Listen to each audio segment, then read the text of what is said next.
In Mark chapter 1, beginning in verse 29, we read, "And immediately he left the synagogue and entered the house of Simon and Andrew with James and John.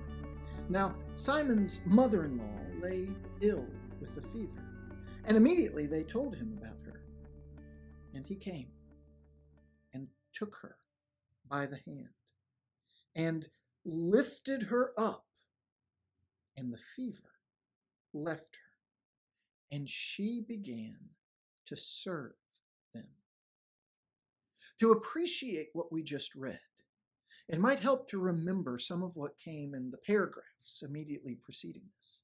Because just a couple paragraphs earlier in Mark chapter 1, verses 16 through 20, we see the scene where Jesus calls those four men mentioned here: Simon, who would later be called Peter, and his brother Andrew, and their friends James and John, themselves brothers.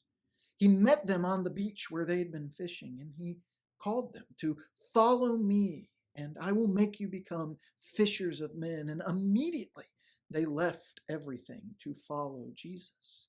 And since that time, Mark's given us a couple glimpses of what that entails, as Jesus would go into the synagogue where he would teach with authority, astonishing everyone there, when he would amaze the crowds with his ability to cast out demons. Simon and Andrew, James and John, they were right there with him following.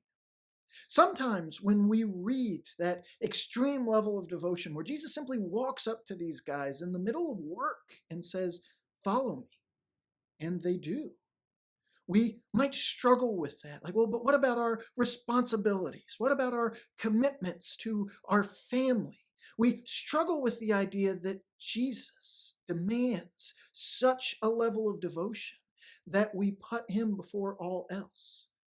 That's part of what I find so interesting about this passage. Because appreciate that while Simon was now a completely devoted follower of Jesus, he was still a husband. He was still a friend. He was still a son-in-law.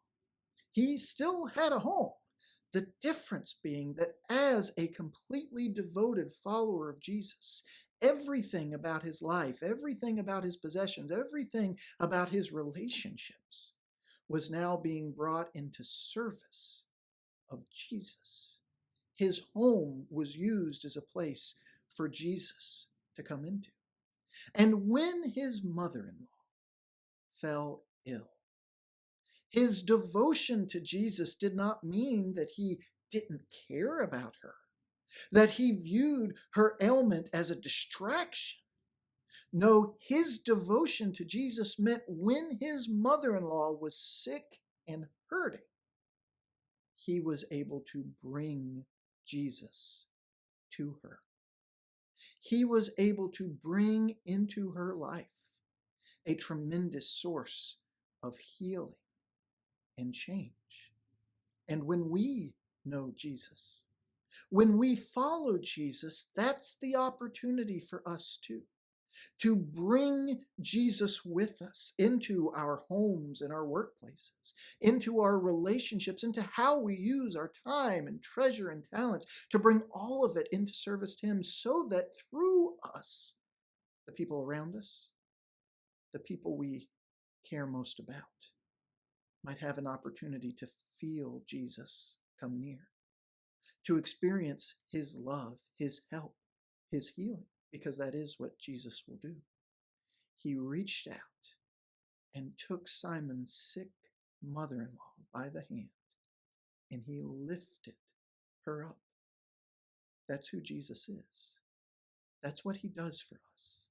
He meets us in our moments of pain and sickness and need, and he lifts us up. And as he does, as we experience his love and healing in those ways we need most, it changes us. It motivates us. It makes us able to then go forward and serve others, to serve him by how we care for and humbly put others first. When we know Jesus, that is the opportunity for us. So who in your life are you going to bring him to today, that he might lift them up?